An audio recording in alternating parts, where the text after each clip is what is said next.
I'm thankful that you did me wrong, cause now I got it right, I promise you gon' miss me gone. I done seen it all like the first picture phone. They wishing on my downfall with the wishing bone.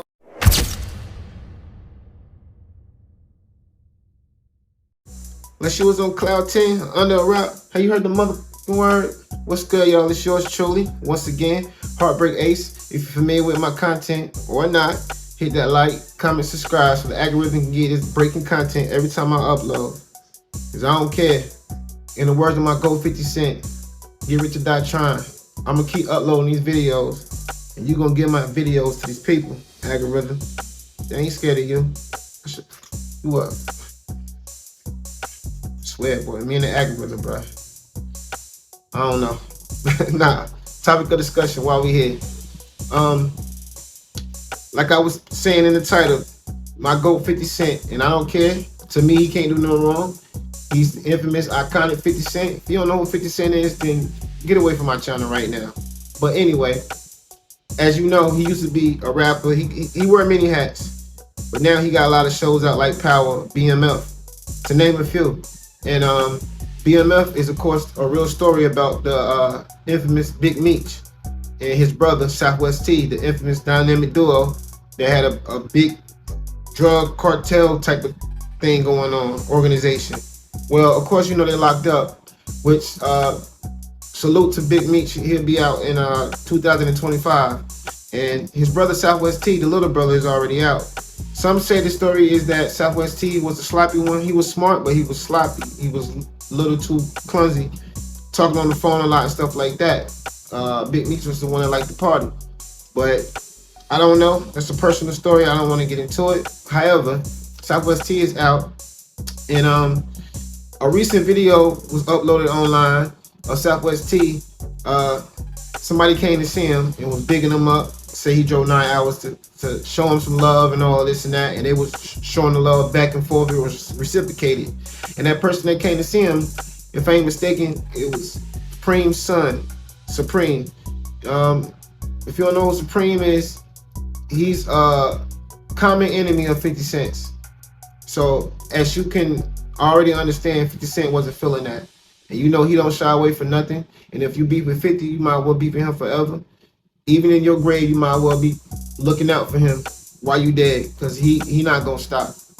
That's my GOAT, one of my GOATs anyway, and that's just how he feel. He's fearless. But anyway, he had something to say about it, by which he wrote it. I think it was an Instagram post or something like that. So I'm gonna spin the block and let y'all see that. Right, yeah, I do the bet. Yeah, I had to throw that on there, man. Yeah, and listen, nice. this moment right here is monumental for me, man. I drove 9 hours to come pull up on y'all. Nah, man, no. 9 hours, yo. Man, listen, You feel me? Listen. Yo. Listen. It's in your blood, man. Yeah. You know what I'm saying? We all chose to wear life and stood on it. One thing I respect, Pop. You know what I'm saying? I always respect him. It's in your blood, bro. You know. He's an honorable man, man. And I know Chris don't speak highly of him. Yeah. I used to just sing. I never had the pleasure, but I used to sing. Yeah. Yeah. And foremost, it's always gonna be free Meech, free Preem. Salute to the biggest to ever do it, both of them. Shout out Southwest T, you always solid, general. I pulled up to Detroit to give Southwest T the Living Legends joint with, you know, Meech and Preem on it. And then everybody's on. And then this bozo. Look at this bozo. Like, why you so mad? You got everything in the world to be doing right now. You worry about what's going on with me, man. Relax, man. Relax. Go have some. Go have a drink and relax, man. It's too hot for this, man. Living Legend shirts is available right now. Shout out Southwest T, a real one, real solid. There's no BMF without Southwest T. Let's get that straight. Respect, man. Respect to all the ones in Detroit. Salute the Meech, free, and it's always gonna be free Preem. Yeah. All right, y'all, we spin the block one time. As y'all can see, y'all saw that, and y'all saw it on the bottom of the comments that 50 made. And I know some of y'all probably that don't know why he felt away about that. Well, I got y'all. Spin the block again. Started by a name known as Kenneth McGriff, also known on the streets as Supreme. And before we fully delve into Supreme's story, it's important to state that Supreme once said, "The whole objective for me being in the game was to exit the game, but something's always going to drag you back in." Because while Supreme became a legend on the streets, ironically, he started hustling in the streets so that he could escape the streets. Although he became one of the most feared drug lords in New York, Supreme was born in 1960 into a blue-collar family. His parents were New York transit workers, and his father is said to have also been ex-military. But none of this deterred Supreme from living a life of crime. Supreme grew up in the streets of South Jamaica, was described as an intelligent student in his high school years, smart, good-looking, and athletic. He even hoped to go to college and play football, but Supreme had the same problem that many young black men faced during this period, the temptation from the streets. Most of the men who he could refer to as role models or ones who were supposedly living the good life were all drug dealers. This was partly because most of the opportunities available for black men during this period were blue-collar or menial jobs. For many young black men who lived in this neighborhood, the drug dealers were the only tangible forms of success that they had access to. So he had two choices: break his back to get that hard-earned income, or become the proverbial street hustler. His choice? Well, your guess is as good as mine. Supreme was recruited by the 5% Nation, a black nationalist movement that was influenced by Islam. He was given the name Supreme by the 5%ers. The 5% Nation believed that only 5% of the world's population were truly enlightened and knew the truth about the world. 10% of the world's population are the elites who know the truth but choose to use it to oppress and extort the remaining 85% who are ignorant. The 5% Nation then made it their mission to enlighten the ignorant 85%. But some members of the 5% Nation also resorted to a life of crime, and one of them was Supreme. Supreme always had a good eye for business, and he recognized the potential of the crack business to make millions. So he created the Supreme Team in 1981. The Supreme Team was a well-structured organization that was very successful under Kenneth McGriff's leadership, and this is why they were able to attract hundreds of members in a short space of time. They were primarily based in the Baisley Projects in South Jamaica, Queens. And the top member of the Supreme Team was Supreme himself, followed by Gerald Prince Miller, who was also Supreme's nephew. While Supreme was the brain of the team, Prince was the brute. Supreme always focused on the money and tried to sort issues through diplomacy, and resorted to violence when there was no other option. But for Prince, he would rather shoot first and ask questions later. And like the movie Godfather, you could say that Prince is like Sonny, while Supreme is Michael. Only in this case, our Michael is 2 years older.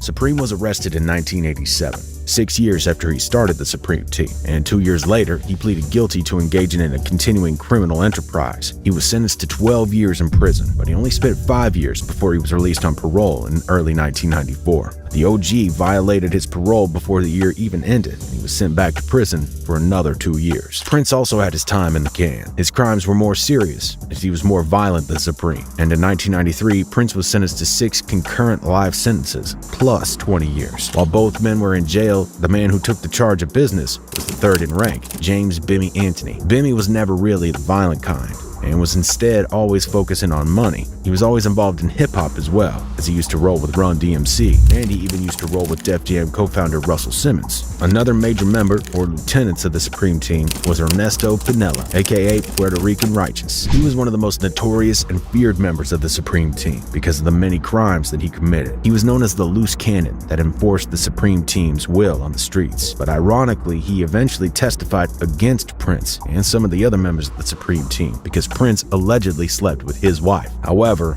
the ladies' man of the Supreme Team was Troy Jones, aka Baby Wise, and he was also the smartest member of the Supreme Team. Baby Wise never talked about business on the phone. He didn't take pictures. He was loyal to Supreme. Never spoke much, but everyone listened to whenever he had something to say, and he answered to no one but himself. At some point, he was making about 25 to 30K per day. Baby Wise understood what it meant to keep things on the low-low. He knew when and how to cut out when things were getting too hot, and that's how he ducked a lot of big cases. Baby Wise is a free man, but no one knows where he is today, as he simply escaped into the abyss. Other members of the Supreme Team included Knowledge, Pookie, Shannon, Big C, C-Just, Tucker, amongst many others. The last major member of the Supreme Team, who we haven't talked about, was Colbert Johnson, aka Black Just. Black Just was the fourth in rank after Supreme, Prince, and Bimmy. Still, he was also the mentor of the man who played a major role in Supreme's downfall. This man is also a rapper who was shot 9 times. If you haven't figured it out by now, I'm talking about none other than 50 Cent.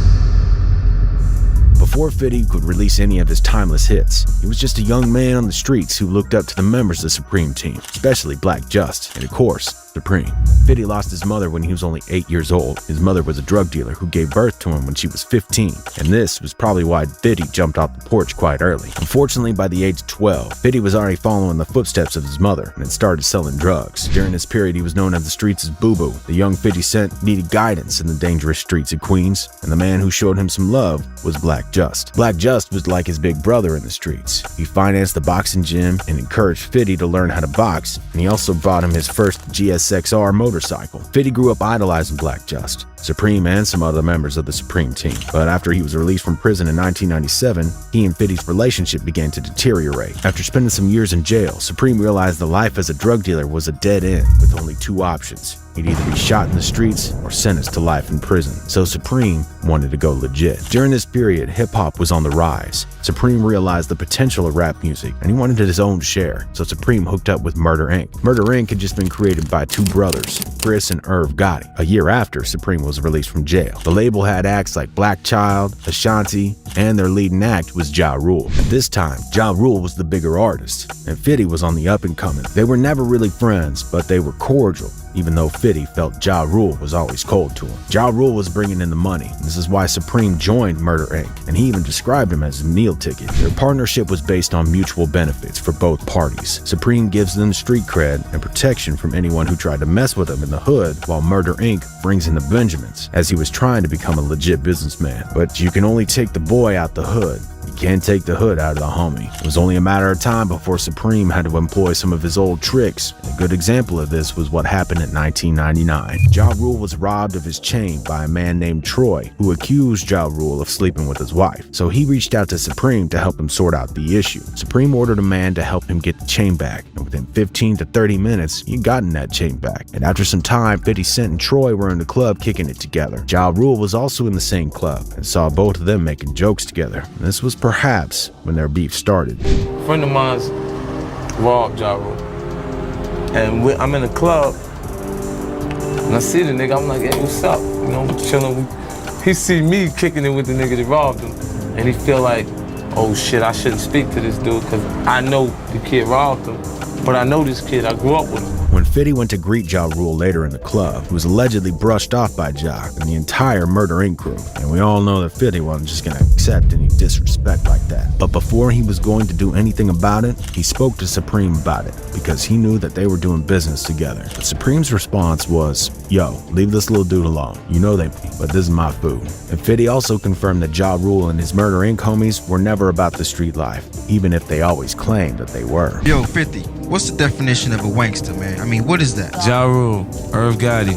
I'll tell you personally, the Murder Inc., the people that you see like Irv, Ja, the people that are involved in the business aspect are bitches. Like, these niggas don't got no hood in them. Supreme told 50 Cent multiple times to leave him alone, as they were his meal ticket, but the beef only got worse from there. Fitty and Ja met each other at the Swissaddle in Atlanta, and they were both booked to perform at the same show, and this would be the first time the duo would get physical with one another. Fitty's manager Chaz Williams encouraged both of them to speak together and try to squash the beef, but this discussion turned into a fight, as they both ended up exchanging punches. 50 Cent somehow ended up with Ja Rule's chain after this fight, and he wasted no time in letting everybody know about it. He dropped the diss song, Your Life's on the Line, and in that video, Fitty's wearing the chain that he took from Ja Rule, and this was obviously the ultimate disrespect. Supreme eventually collected the chain from Fitty and returned it to Ja Rule, but Fitty also got a gold watch in return. Ja Rule and Murder Inc. allegedly made several moves that made it difficult for 50's career to grow during this period, and on March 24th, 2000, the beef got physical again.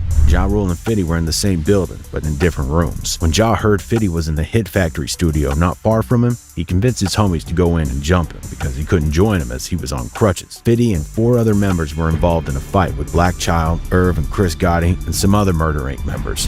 What's beef? Know what I mean? Beef is when you see a nigga in this studio or wherever, and the nigga want to talk, and niggas was like, nah, ain't nothing to talk about, right?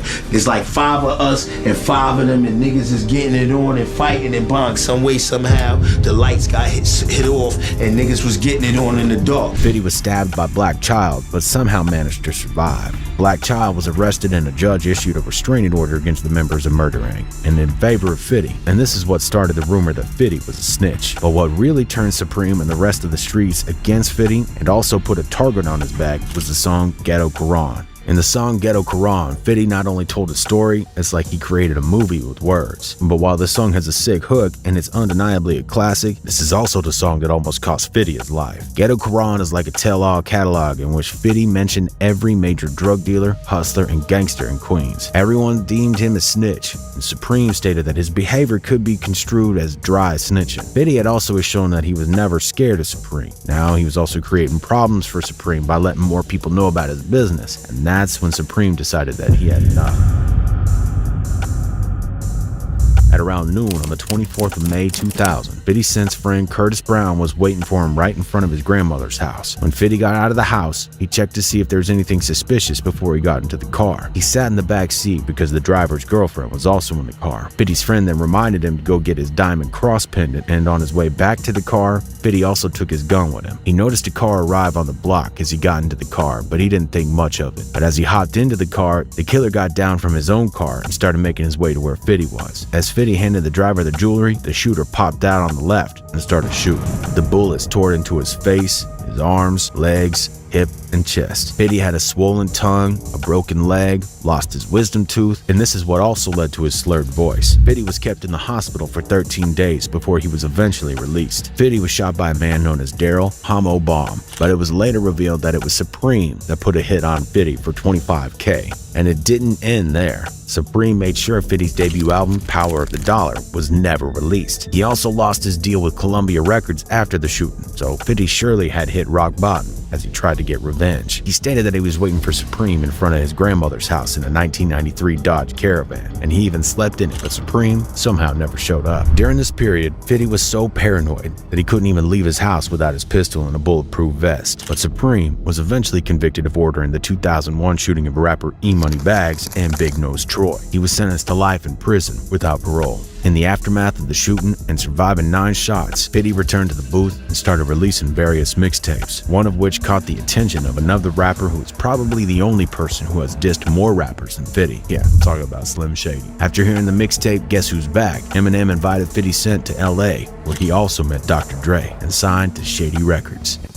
Now, we spent the block a few times. You can call me biased all you want because I rock with 50 Cent, but I gotta feel him on this one, man. Like, we put money in your pocket and all of that like that. I know you can say my beef ain't got nothing to do with y'all, blase blase, but we putting y'all name back in there where y'all can get some legal money now. Y'all came out of the game. Y'all can't touch no drugs and nothing like that no more. So I would be looking away about that. That'll make me feel skeptical about you.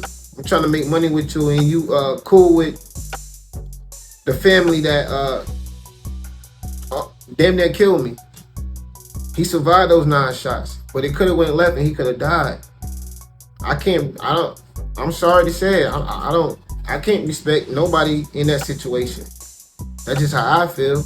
Ain't no forgiving you for that. Because if they would have succeeded with the hit, we wouldn't even know who 50 Cent is. You get what I'm saying? It wouldn't be no Power or these BMF shows that's going on, saluting these people, these legends like that. And that's just the way I see it. I know some people on that side of the family probably ain't gonna like what I got to say, but I'm a man. I don't fear no man. That's really how I feel about it. I feel how the way 50 feel about it, because that's just disloyal. I just can't trust nobody or do business with somebody that I know try to get me killed. The same way Gucci feel about Jeezy. Even though I rock with Jeezy, I understand Gucci. You have somebody try to get me killed, it's always fuck you. That's just what it is. Get rich or die trying. It's the power of the dollar. I don't know. That's all I have for y'all for right now, man. Let me know how y'all feel about it. Y'all rocking with the BML side, or y'all rocking with my GOAT 50? Let me know how y'all feel, man. Leave a comment down below. As always, love each other. Till next time, yours truly, Heartbreak.